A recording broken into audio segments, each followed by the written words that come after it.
As I said earlier, this chapter is new, and you are putting bits and pieces together in common usage. Like, how frequent is bus number 25? You know, how frequent? What's the frequency of that bus? But what are we trying to say is how many trips it does make in 1 hour. Of course, 1 second is impossible there, right? So we extend the time. How many trips does it do per hour? So in 1 hour, if it is able to make 2 trips, so what is the time duration of each trip? 30 minutes, that's the time period. So the time period for that bus is how long does it make 1 cycle and come back to the starting point. Now, if that is 30 minutes, that means it's making 2 trips per minute. That's like a frequency.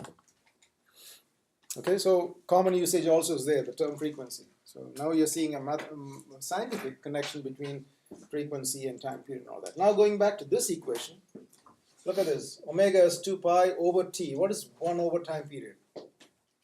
Frequency. So I can bring that up there and put 2 pi f. So omega can also be written as 2 pi f.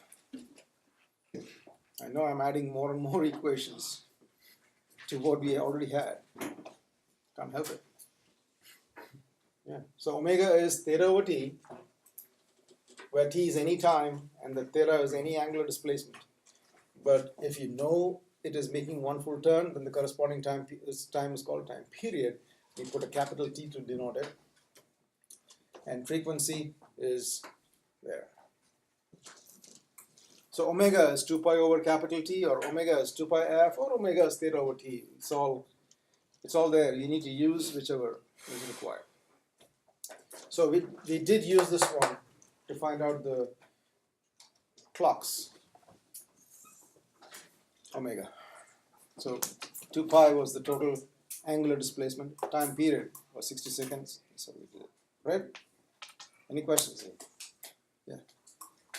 So we need to know like all of these and have them all memorized. Yeah. Just think of Cape Yeah. So yeah, you need to, because you know this is not the end of it. We're going to use them in most of the other dealings, and so if you're not really familiar with how to put it together, remove all your books from the top of your desk and keep only what is required. That includes the cell phone gets out from its way. Remove the book.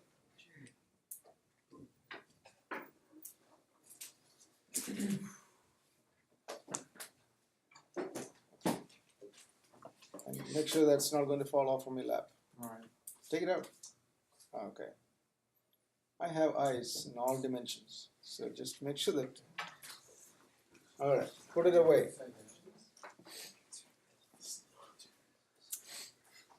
So we have omega as theta over t, omega is 2 pi over capital T, omega is 2 pi f. And then after that we focused our attention on that equation mainly, right?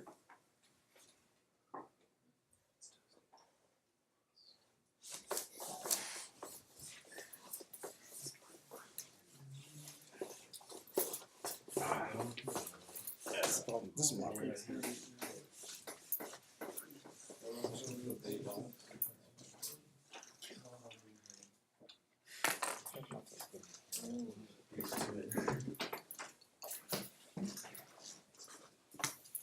If something is spinning round and round, if the radius is r, what is the total distance covered by this? Distance. 2 pi r. So velocity is distance over time, right? Yes. What's the distance covered? 2 pi. 2 pi r. And what is the time, corresponding time called? PT. Now what is 2 pi over t? Omega. So we have v equal to r omega. You see how that is coming from a different angle? Yeah. Oh, yeah. Right? It's the same equation, but I mentioned it in a different style, now I'm telling you from this angle. So V equal to R omega is the same equation, but if you just look at distance over time, you get it there. 2 pi over capital T is omega, so that takes its place.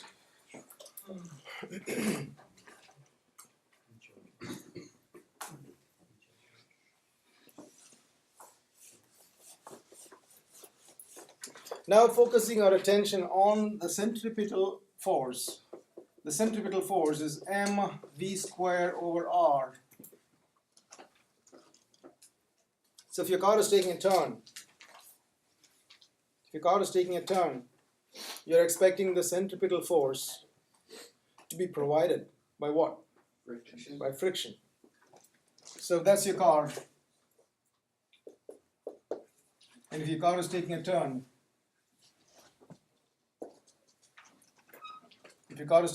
like that, and the center of the circle is there, so radius is there. So if the car is taking a turn, moving at a certain speed v, you need friction towards the center of the turn. You need that friction to help you complete that turn. So this is the frictional force that requires to be existing if you want to continue changing your velocity continuously like that. Now, if friction cannot be provided by the ground, then what happens to you here? You just skid. All right? Now, what kind of friction is this? Static friction or kinetic friction? It is static friction. This is static friction. What about the driving force? Is it kinetic or static? The driving force, the force that actually takes your car forward. That's also static. Because the wheel is gripping the ground. That means between the surface and the wheel, it's a contact, firm contact. And then as the wheel spins, it makes new permanent contacts and releases the other ones. So it's like, it's continuously taking place that way. All right? So as the wheel rotates, the wheel is gripping and letting the previous grip go away, so there is always a kind of a grip, and that means it's not kinetic, it is static. So the friction that is actually acting here has a limit. Friction is what provides a centripetal force, but friction has a limit. What's the maximum friction that it can hold? The maximum friction is what? Mu s times normal force, right? What's the normal force when a car is, that's a car. What are the forces? And? So what's the normal force? Mg. It is mg.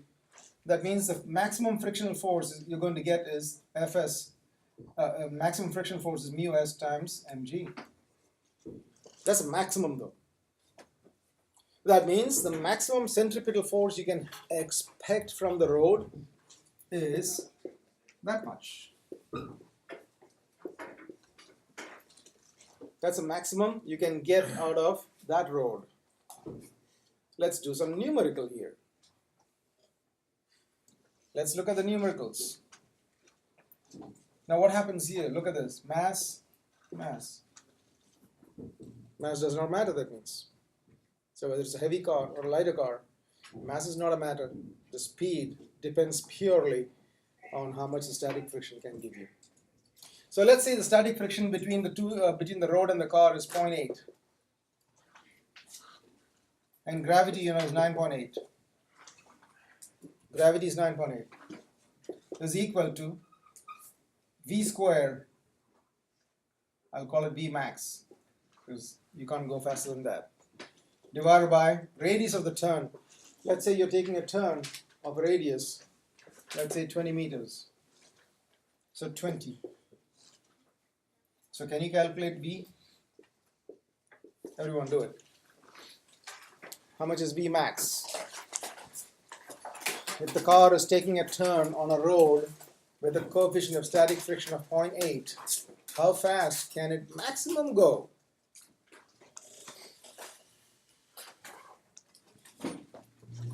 .8, that's 9.8. That is Vmax squared divided by 20 meters radius of the turn.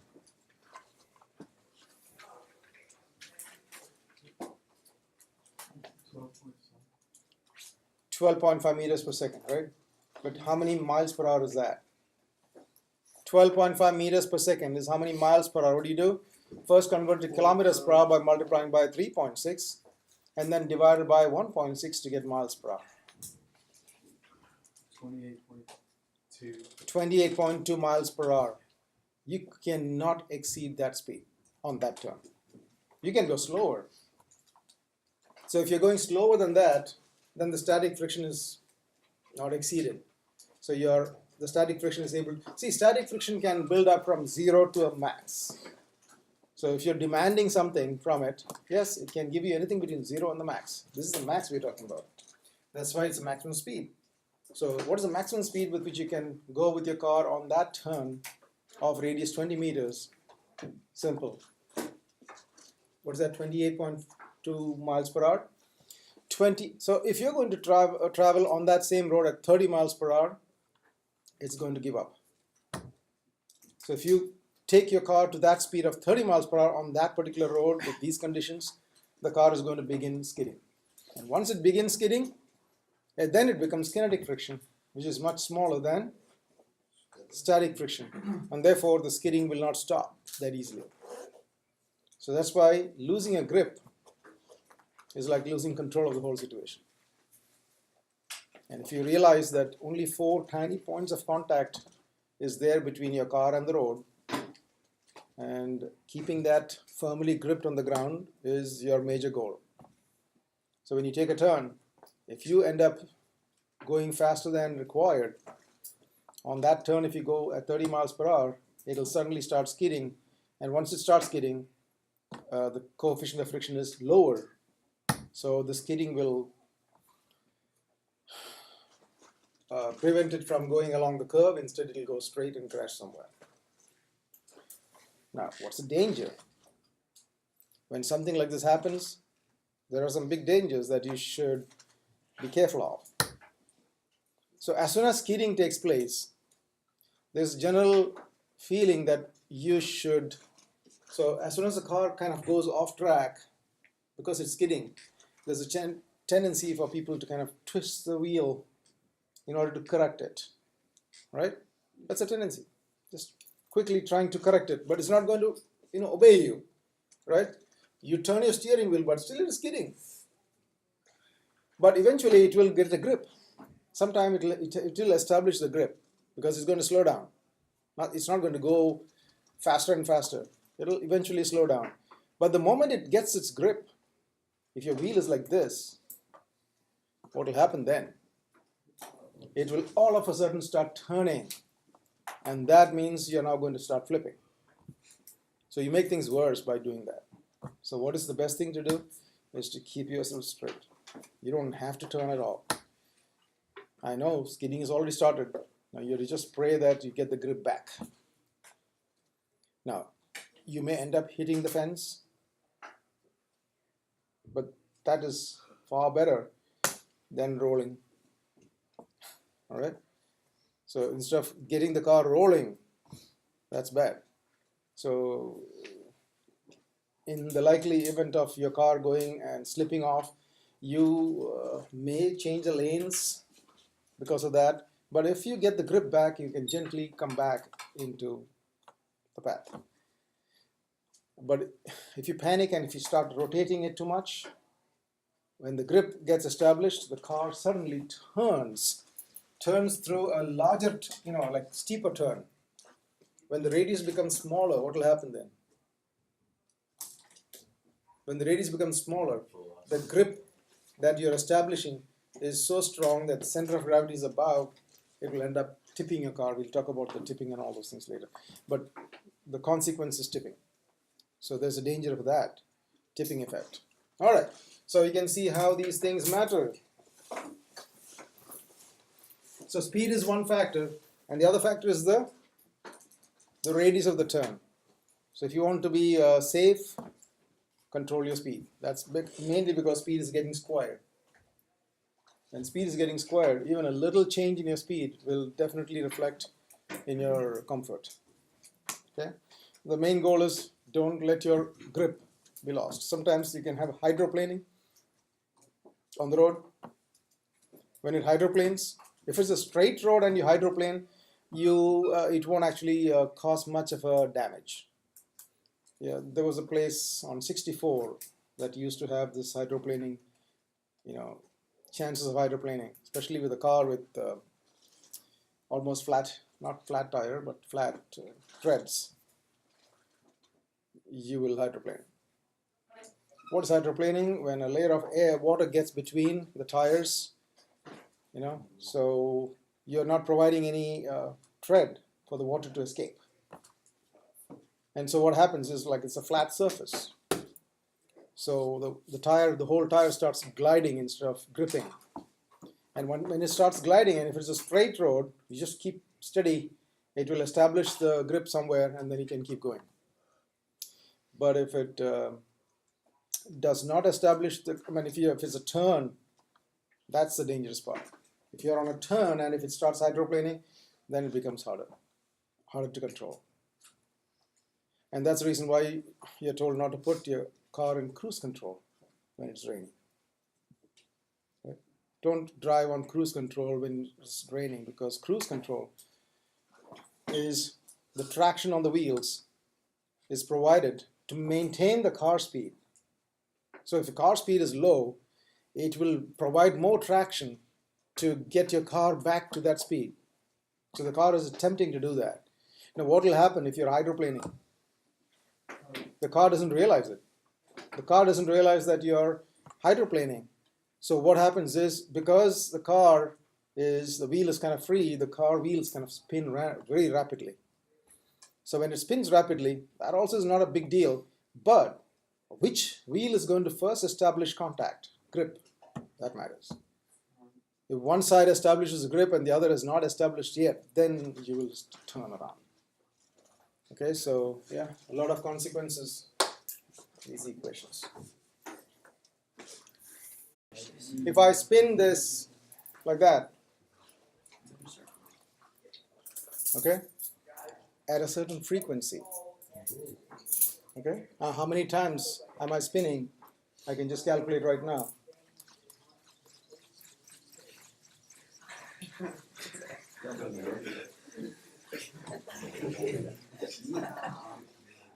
Yeah, 10 seconds I made 40 turns. 40 spins in 10 seconds. So how many hertz is that? 40 turns per second. No, 10 seconds. So that means 4 hertz. That's the frequency of this one spinning. So here is a picture of that spinning. That is the key. That's a lanyard. How much is the radius? 50 centimeters. So that's 50 centimeters. How much is the mass of the key? That's important too. Let's say it's 100 grams. So I know the mass of the key is 100. I know the radius is 50 centimeters. And what provides the centripetal force for this to go around and round? Oh. Tension. What provides centripetal force? Tension. How much is the tension?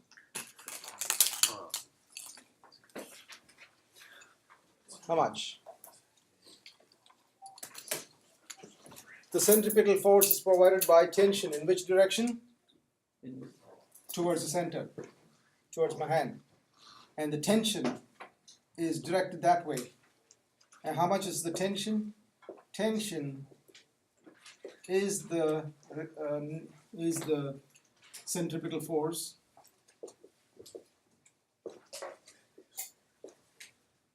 And how much is centripetal force? Formula? mv squared over r. Yeah, but I don't have the V. I have the, what is this? So what is the equation connecting F directly? Omega. Omega is what? 2 pi? Go back and check.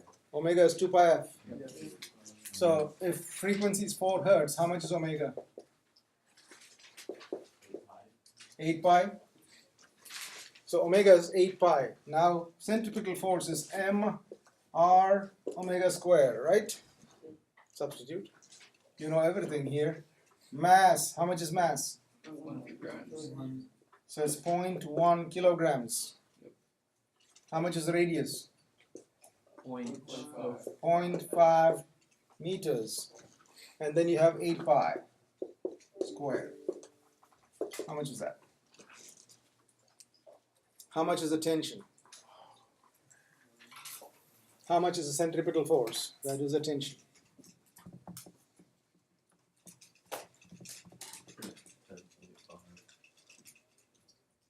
10.05.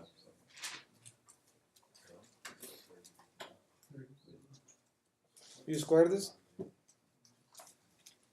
31.5. Yeah. 31.5. Yeah, 31 point something.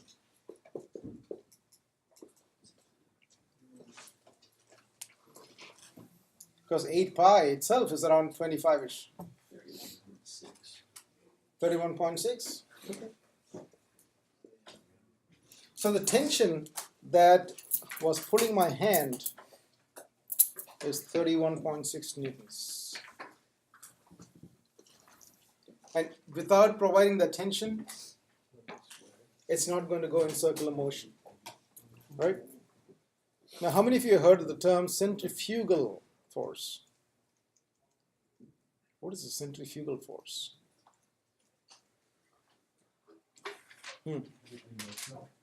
Is what again? Inertia? It's connected to inertia, that's true. There is no such thing as centrifugal force. There's nothing such as centrifugal force. Sometimes some books make a mistake also saying centrifugal force is an outward force. Like for example, you're driving, you're sitting in your car and the car is moving like this, and when the car takes a turn, your body kind of falls that way, right? To the outside. And that tendency to move outside, they call it centrifugal force.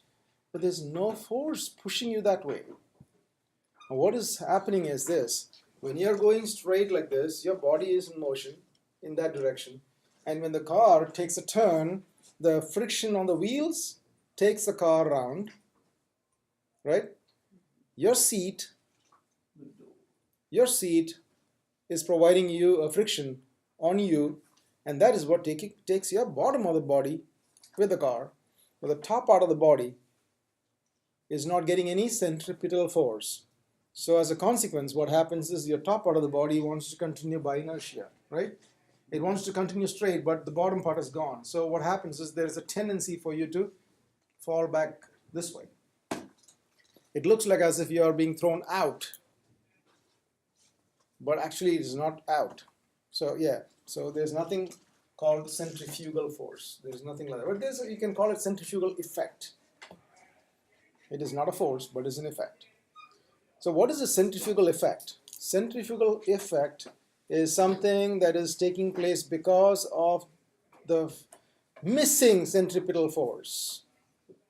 If the centripetal force is missing, then your body wants to go away from the center.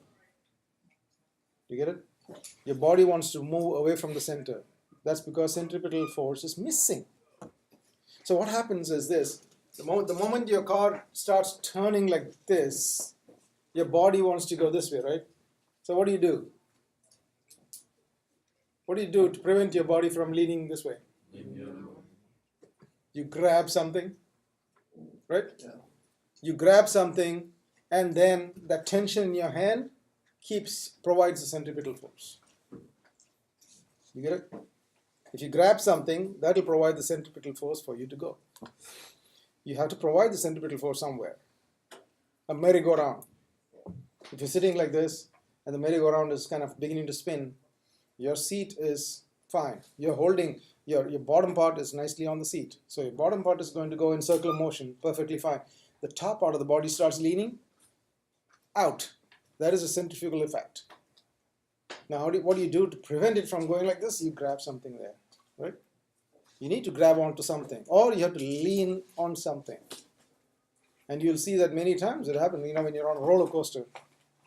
As soon as the roller coaster kind of turns this way, your head goes and hits here, right? So there's a support there, the head hits here.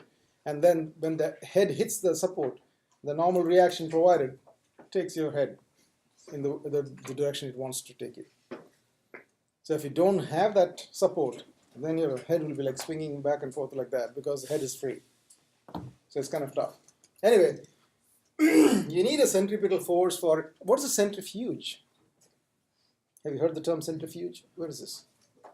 Yeah. It's a device that spins things really fast. Okay, so what does, where is it used? Medical, chemical? In chemistry you must have used it. Chemical labs you must have used it, no? Yeah. You can use it to separate solutions. From precipitates, exactly. From heavier particles, that's exactly what you do in chemistry too. You know, this is how the centrifuge normally looks like. There are a lot of holes that are hinged, and you know the test tube that you're working with your solutions. When you mix something, it actually becomes a kind of cloudy liquid. Now the cloudy liquid is because in the solution you have some precipitate which is kind of mixed up everywhere. So what we do is we just suspend it inside here. So you know the test tube has a little mouth, wider, so it goes and sits there. And then once you start spinning it, so the test tubes are kind of hanging like that. And the motor is connected to this one, so as soon as the motor is turned on, the whole thing starts spinning. So the test tubes, which are hanging straight down, will start spinning like this, right? Now look at the liquid inside. It does the same thing. The liquid is going like this. Now when the liquid starts going like this, remember, in that solution we have heavier particles and lighter particles, right? Now the heavier particles need a centripetal force for it to go around and around. Definitely the heavier particles need more force, right? Right? The heavier particles need more force, the lighter particles need less. So what will happen is the heavier particles don't get the required centripetal force, so they go to the end, they go to the bottom. So after spinning a long time, you take it out, you will see the precipitate at the bottom and the liquid, clear liquid on the top. That's how it works.